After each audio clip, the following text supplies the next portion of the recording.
Story 1. Every birthday of hers, I remind anyone she knows about it.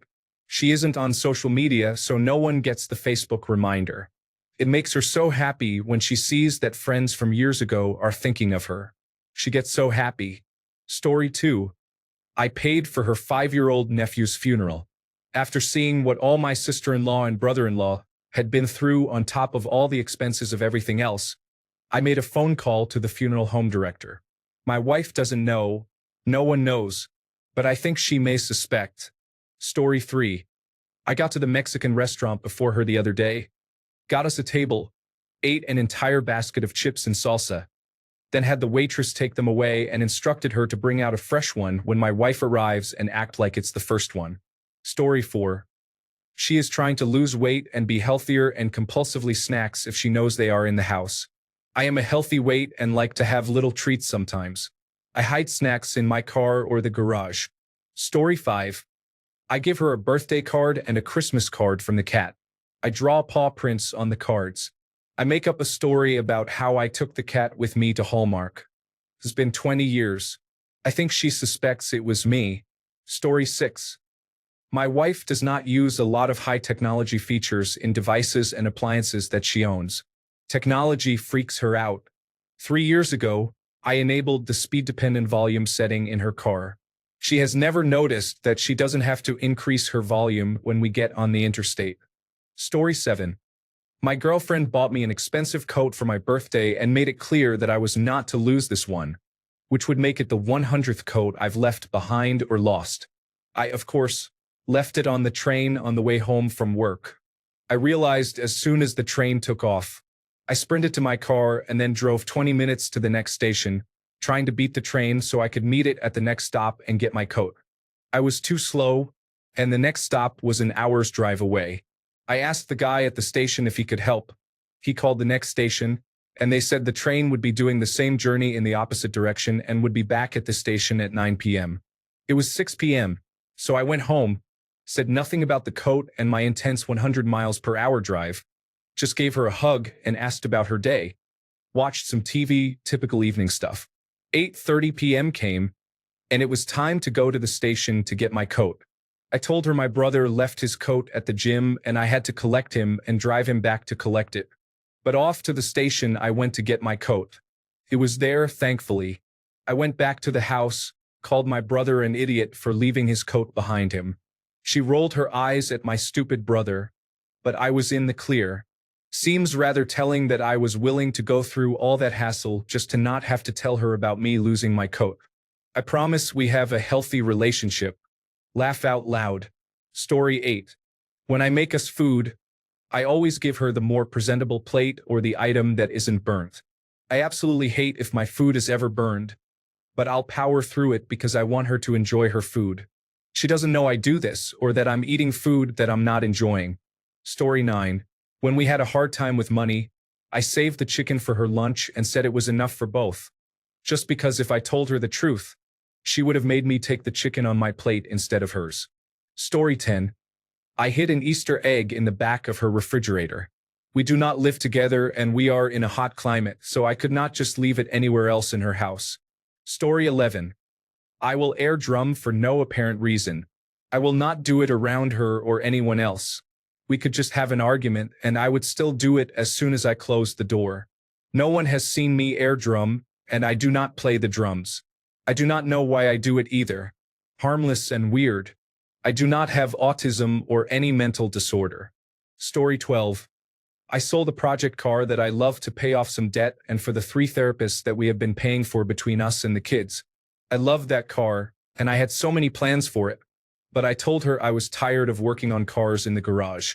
I cried when the new owner came to get it. Story 13. Previous owner of the house shot himself in the basement.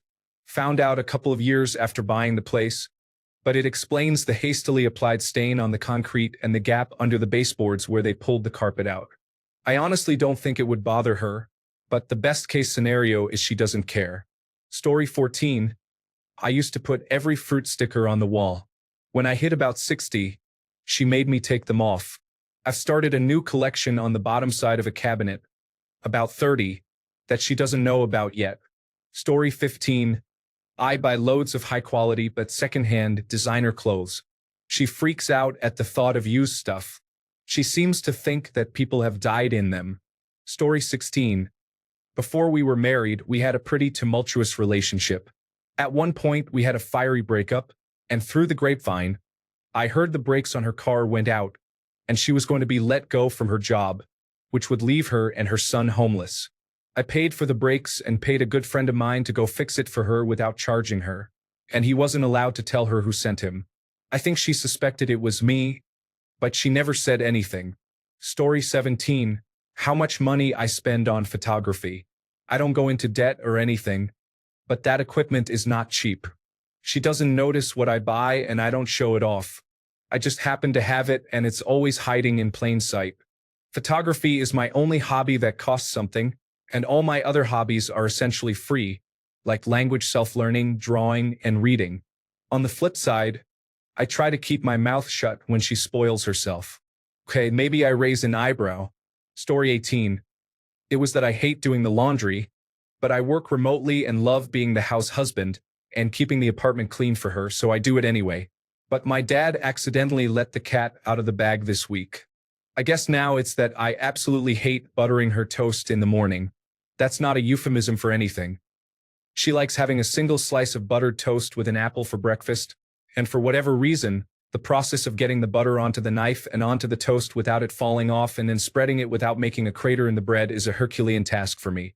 But her love language is acts of service, and I love getting her stuff together while she gets ready for work so she doesn't have to worry about it. Story 19. I have seen other married women and individuals practically naked besides her on my routes. I have completed them. I never cheated on my wife when approached for casual encounters or affairs. I just think she will take it as if I am comparing or have some manipulation behind it. Also, I do not want her being suspicious by planting a seed in her mind. It is just better to reject and walk away with the ego boost. Being a mailman is like the start of A Tale of Two Cities. It is the best of times, it is the worst of times. Story 20. That she is a terrible singer, but she loves to sing to the radio or when we have music on at home, and I love hearing her sing, so I will never tell her. Story 21. Took a computer course at the local community college back in 1998. I paid the tuition myself, and when my supervisor found out, he bent a few rules to get me reimbursed, even though the course wasn't directly related to my job. I got a check for $500 and never told my wife. We were in good shape at the time and the money was never missed. Had mad money for over a year. Story 22. I am almost 20 years older than my wife. When we met, I was 50 and she was 30. I changed jobs a while back. Previously, we lived comfortably, although frugally. My salary has almost doubled, and that extra money goes into a secret life insurance policy plan in her and my daughter's name. It will more than take care of the family should something happen in the future. Story 23. I've been buying movies and TV shows on iTunes for the last 10 years when they go on sale. My partner thinks we have this amazing streaming service with Apple full of things they love to watch, but doesn't realize it's just a library of content I've bought over all these years. Story 24. I have email addresses for each of our kids that I use to write them letters when I'm away at work. Just things that have happened recently and some pictures. I started each one with how, what, and why I work away, and I miss them massively when I am away. I'll give the kids the addresses and passwords when they are old enough to understand. Story 25. I won a good amount of money from a scratch-off ticket my coworkers and I went halves-on. I won $5,000 to be exact. I gave it to her sister to help support her 2 kids after her husband had passed away. No one knows. Story 26. I don't have a foot fetish, but I really like her feet. I've never mentioned it before because I can't think of a way to compliment them that sounds natural. They're just cute. Story 27. I'm gay, but when my partner is having a bad day, I log into his Xbox account for my Xbox, as we have each other's Xbox accounts, and buy him FIFA points. I do this because he can't due to financial issues, and he gets confused why he has so many FIFA points. Story 28. I like a certain sound that they make, nothing sexual. If they knew I liked it as much as I do, they would probably do it more, which would more than likely wear it out. Story 29. I absolutely was not surprised for my 30th birthday.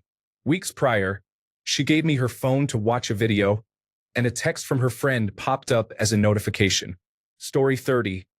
She's really snobby about ketchup and refuses to get any except Heinz. When my wife lost her taste from COVID-19, I spent the next 6 months buying and serving generic store-brand ketchup. Saved $23. Story 31. My wife thinks I really like Starbucks hot chocolate because she brought me one to my work 15 years ago right after we first met, and I said it was really good. While I do like how they taste, I get bad heartburn for some reason when I drink them. So, 15 years later, she still gets them for me on my days off, even if I say I don't want one. Story 32. I did laundry and accidentally dried her sweater, and it shrank, so I threw it back in the dirty clothes pile. She didn't know why it shrank, so she just bought another sweater. Story 33. When we get takeout Mexican, I go to pick it up, and I eat 3 to 6 chips on the drive home. I want some, but she loves them and I don't want to ask her to share. Story 34. I genuinely cannot wait for the day she starts having undeniably gray hair. When that happens, it means that each one represents a memory we made together. Story 35. I smashed a custom-made mug with pictures of all her dogs, which I got for her Valentine's Day gift. Ordered a new one instantly and disposed of the evidence. Story 36. My wife, 31 years old, has no idea how much horrible stuff her mother and sister have said to her. She is low contact with them as it is, but I've deleted some of the most horrible messages before she gets to them in the morning. She is already crushed at how terrible they are, and there's no reason for her to have to deal with the guilt and the nonsense even more when they are drunk and messaging her in the middle of the night. Story 37. We had a child almost a year ago. Love this boy more than anything, but it's been rough. I stopped smoking years ago. I bought a vape, which I have in my car. I use it sometimes just to calm down. Story 38. My investments. I pay all the bills. She likes the idea of having stacks of money for a rainy day in a savings account, but I don't trust banks since the end of fractional reserve requirements.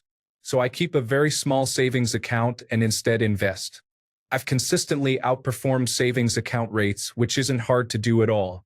I particularly like dividend-paying stocks, although I'll probably receive criticism for this, but the dividend rate is impressive right now, like Icon Enterprises, and I've made a decent amount on Bitcoin. Way better than having money just sit there at a low interest rate so far for me, but she's very afraid of risks. When I can retire early, I'll tell her what I've done. Story 39. My coworker told us he played the saxophone for years growing up and was apparently really good at it, almost went to an art school. He stopped playing for whatever reason and admitted his wife doesn't even know he used to play. I always found that really strange. Story 40. Before we started dating, we swiped on an app, and I searched her name on Instagram. I used all of the information from it to talk to her. We talked on the app, but Instagram is where I got the date. Now it's been 6 months, and I swear it's going beyond well from where I thought life was after my last relationship ended. Story 41. These comments are so wholesome. They literally brought my faith back in relationships. A big kudos to all men in relationships who do so much for their wives. Story 42. That it drives me bonkers, yet I find it kind of cute at the same time, that she uses the word why when she means while. Will you season the meat while I chop the veggies? Story 43. I have a tendency to tighten lids and jars. My wife doesn't know this. Sometimes I go around and tighten all the jars we have in the kitchen. My wife ends up getting frustrated whenever she can't open the jars. Unintentionally diabolical. Story 44. When she falls asleep, I like to curl up next to her chest, bury myself, and lie between these pillows. In the morning, I get out of there and crawl back to my side of the bed so that she doesn't scream that I'm a pervert who always thinks about her and I don't let her sleep peacefully. Story 45. My friend used to secretly ask waiters and waitresses to check his girlfriend's ID, both in their early 30s, when she ordered alcohol at a restaurant so that she would feel like she looks young enough to be asked for identification. I always thought that was sweet. Story 46. That I like anime. It was a secret, at least now it's not. I watch it by myself. For a touch of context on why it was a secret, I'm a man, a manly man. I cut wood to heat the house, fix my own truck, hunt and eat God's little creatures, mysterious as the dark side of the moon, and carry pride in how far I can spit. All your standards. She got herself quite the catch, sarcasm.